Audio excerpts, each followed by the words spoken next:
नमस्कार, आप देख रहे हैं एसबीटी न्यूज। पेश है 7 जून मंगलवार सुबह 6:15 बजे राजस्थान की बड़ी खबरें। राजस्थान के मुख्यमंत्री अशोक गहलोत ने उदयपुर में सोमवार को कांग्रेस एवं उनके समर्थित विधायकों की बैठक ली और कहा कि भारतीय जनता पार्टी के मंसूबों को पूरा नहीं होने देना है। श्री गहलोत ने राज्यसभा चुनाव के मद्देनजर कांग्रेस एवं उनके समर्थित विधायकों की बाड़ेबंदी में मंत्रियों विधायकों को संबोधित किया। उन्होंने सभी से एकजुटता बनाए रखने का आह्वान किया। राजस्थान में प्रशासन शहरों के संग अभियान के साथ साथ राज्य सरकार ने जन सुविधाएं विकसित करने के लिए भी बड़ी छूट दी है। अब सरकार जमीन पर जन सुविधाएं विकसित करने के लिए अब भू उपयोग परिवर्तन की जरूरत नहीं होगी। चाहे जमीन आवासीय, कमर्शियल, संस्थानिक, औद्योगिक किसी भी श्रेणी की हो, ऐसी सुविधाएं सभी भू उपयोग पर कहीं भी विकसित की जा सकेंगी। यूडीएच ने इस संबंध में आदेश जारी किया है। इस आदेश के दायरे में राज्य व केंद्र सरकार की योजनाओं से जुड़े प्रोजेक्ट ही शामिल होंगे। हालांकि पार्क, खुला स्थान, eco sensitive zone, plantation zone, ecological zone व अन्य अधिसूचित प्रतिबंधित क्षेत्र में इसकी अनुमति नहीं होगी। विभाग की ओर से जारी आदेश के तहत सरकारी भूमि पर सरकारी कार्यालय, शैक्षणिक व चिकित्सा सुविधा, पुलिस लाइन, पुलिस थाना, सामुदायिक भवन, क्षेत्रीय व सिटी पार्क, पक्षी अभ्यारण्य, वनस्पति पार्क, खेल मैदान, शमशान, कब्रिस्तान, स्टेडियम, इंडोर व outdoor sports complex, sewerage treatment plant, सरकारी व अर्ध सरकारी प्रशिक्षण संस्थान, ग्रिड सब स्टेशन, जल आपूर्ति केंद्र, वाटर फिल्टर एवं ट्रीटमेंट प्लांट, डाकघर, टेलीफोन एक्सचेंज, अग्निशमन केंद्र, पार्किंग स्थल, bus stand, town hall, dairy booth, सुलभ शौचालय, बस स्टॉप, हेलीपैड सहित अन्य सुविधाएं विकसित की जा सकेंगी। उदयपुर में केंद्रीय सामाजिक न्याय एवं अधिकारिता राज्य मंत्री रामदास अठावले ने कहा है कि भारत सरकार द्वारा लागू योजनाओं से अंतिम छोर तक बैठे व्यक्ति के जीवन स्तर में अपेक्षित बदलाव देखने को मिल रहा है।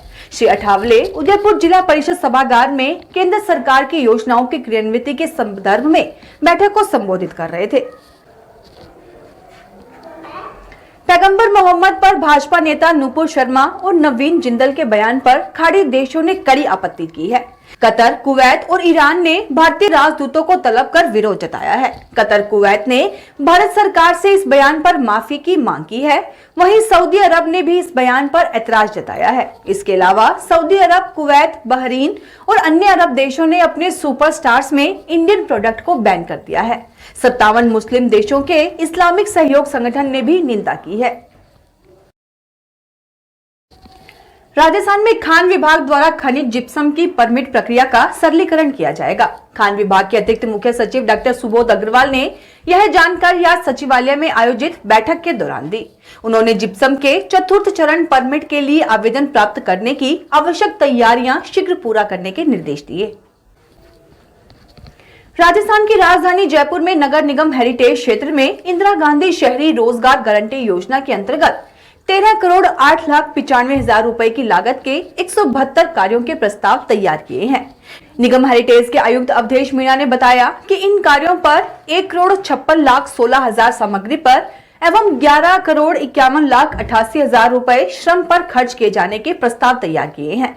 उन्होंने बताया कि 172 कार्यों पर 4,38,320 मानव दिवस सृजित होंगे।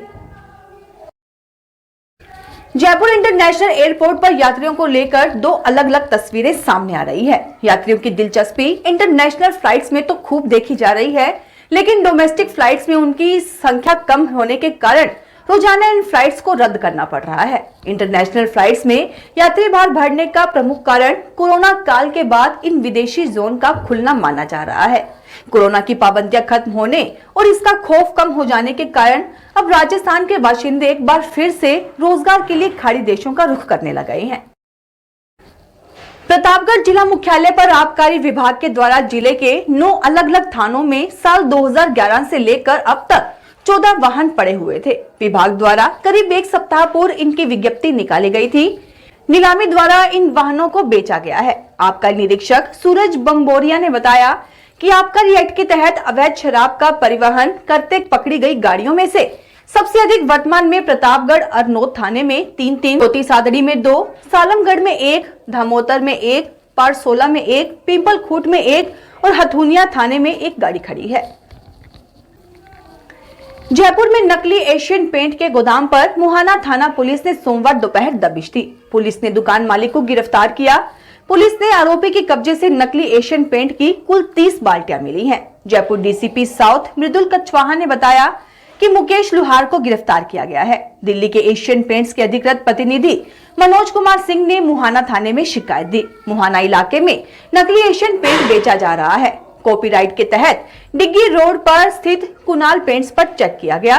दुकान चेक करने पर नकली एशियन पेंट की 2 बाल्टियां मिली। पुलिस के साथ कुणाल पेंट्स के गोदाम में चेक करने पर कुल 30 बाल्टियां नकली मिली। चित्तौड़गढ़ के बेगू विधायक राजेंद्र सिंह विधूड़ी से विवाद के चलते चर्चा में आए बसरोड़गढ़ के तत्कालीन थाना प्रभारी उप निरीक्षक संजय गुर्जर का तबादला जिले से बाहर राजसमंद में कर दिया गया है।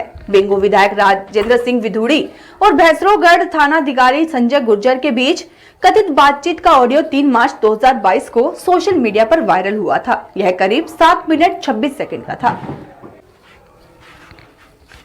JECRC यूनिवर्सिटी में सैमसंग के रिसर्च एंड डेवलपमेंट संभाग में 7 लाख के पैकेज पर 2022 बैच के 32 विद्यार्थियों का चयन किया गया है। जहां अभी 2023 बैच के स्टूडेंट्स प्लेसमेंट की तैयारियों में जुटे हैं, वहीं 2022 बैच के लिए प्लेसमेंट ऑफर अभी भी आ रहे हैं। Director training and placement office professor मुक्त बिहारी ने बताया कि विद्यार्थियों और प्लेसमेंट सेल के अथक मेहनत से ये उपलब्धि मिली है। साथ ही उन्होंने बताया कि मल्टीनेशनल और दिग्गज टेक कंपनियों के साथ सर्टिफिकेशन और कोलैबोरेशन ने भी बच्चों को ज्यादा बेहतर प्लेसमेंट दिलवाने में मदद की है। ICICI बैंक ने अपनी तरह का पहला ऐप इंस्टाबिज जारी किया। यह ग्राहकों को अपने लगभग सभी व्यवसाय बैंकिंग लेन देन डिजिटल रूप से और चलते फिरते करने में मदद करने के लिए सेवाओं की एक पूरी सीरीज प्रदान करता है, जिससे उन्हें दक्षता में सुधार करने में मदद मिलती है। इंस्टाबिज का लक्ष्य राजस्थान में सूक्ष्म, लघु और मध्यम उद्योगों को बढ़ने में मदद करना है। इंस्टाबिज के नए संस्करण द्वारा पेश किए जा रहे फायदों को 3 श्रेणियों में रखा जा सकता है। इस बार समर्थन मूल्य पर चने की खरीद में किसानों ने खासी रुचि दिखाई है। इसके पीछे चने के बाजार भाव का काम और समर्थन मूल्य का ज्यादा होना है। परंतु एक समस्या किसानों के सामने रोड़ा बनी हुई थी। यह समस्या थी कि एक किसान से 25 क्विंटल ही चने की खरीद की बाध्यता। इसके चलते कई किसानों को 25 के बाद मंडी या बाजार में कम भाव में चना बेचना पड़ता था, जिसके चलते किसानों को आर्थिक नुकसान हो रहा था। परंतु अब किसानों को चने को अलग अलग बेचने की जरूरत नहीं पड़ेगी। अब समर्थन मूल्य पर चने की खरीद की सीमा 25 क्विंटल से बढ़ाकर 40 क्विंटल कर दी गई है। प्रतापगढ़ में मानसून के दौरान प्रजनन के लिए प्रवास पर आने वाले देसी और विदेशी पक्षी कांठल जंगल में पहुंचने लगे हैं। इसके साथ ही जंगल के चुनिंदा स्थानों पर प्रवासी पक्षियों के व्यवहार, कलरव व गायन से वातावरण में रस घुलने लगा है। यहाँ प्रवास पर आने वाले पक्षियों से अनुमान लगाया जा रहा है कि कांठल में करीब 1 पखवाड़े बाद मानसून का प्रवेश होगा। गौरतलब है कि प्रतापगढ़ के जंगल जैव विविधता से भरपूर हैं। इससे मानसूनी प्रवासी पक्षियों की पसंदीदा जगह बनी हुई है। ये पक्षी मई अंतिम सप्ताह से आने लगे हैं, जो सितंबर तक जंगल में ही प्रवास पर रहेंगे। जयपुर में किराना मेवा बाजार में इन दिनों सन्नाटा पसरा हुआ है। उपभोक्ता मांग काफी कमजोर पड़ी हुई है। खोपरा पाउडर की कीमतें 1.5 माह के अंतराल में प्रति 25 किलो पर 700 रुपए तक टूट गई है। वर्तमान में मंगल खोपरा बुरादा 4000 रुपए प्रति 25 किलो बिक गया है। कमजोर मांग के अलावा नारियल एवं गोला सस्ता होने से भी खोपरा बुरादे में गिरावट को बल मिला है। दीपा ब्रांड गोला के भाव 40 रुपए नीचे आकर 185 रुपए प्रति किलो रह गए हैं। इसी प्रकार केसर में अच्छी गिरावट देखी जा रही है। स्थानीय दीनानाथ की गली स्थित किराना एवं ड्राई फ्रूट मार्केट में बेबी केसर 165 रुपए प्रति ग्राम बेची गई। हालांकि कंपनी ने बेबी केसर के भाव 181 रुपए प्रति ग्राम निकाल रखे हैं। छोटी इलायची में लगातार मंदी आने से स्टॉकिस्टों में घबराहट फैली हुई है। फिलहाल इस बुलेटिन में इतना ही। फिर हाजिर होंगे और बड़ी खबरों के साथ। SBT न्यूज के वीडियो देखने के लिए हमारे चैनल को सब्सक्राइब करें और नोटिफिकेशन पाने के लिए बेल आइकन को प्रेस करें।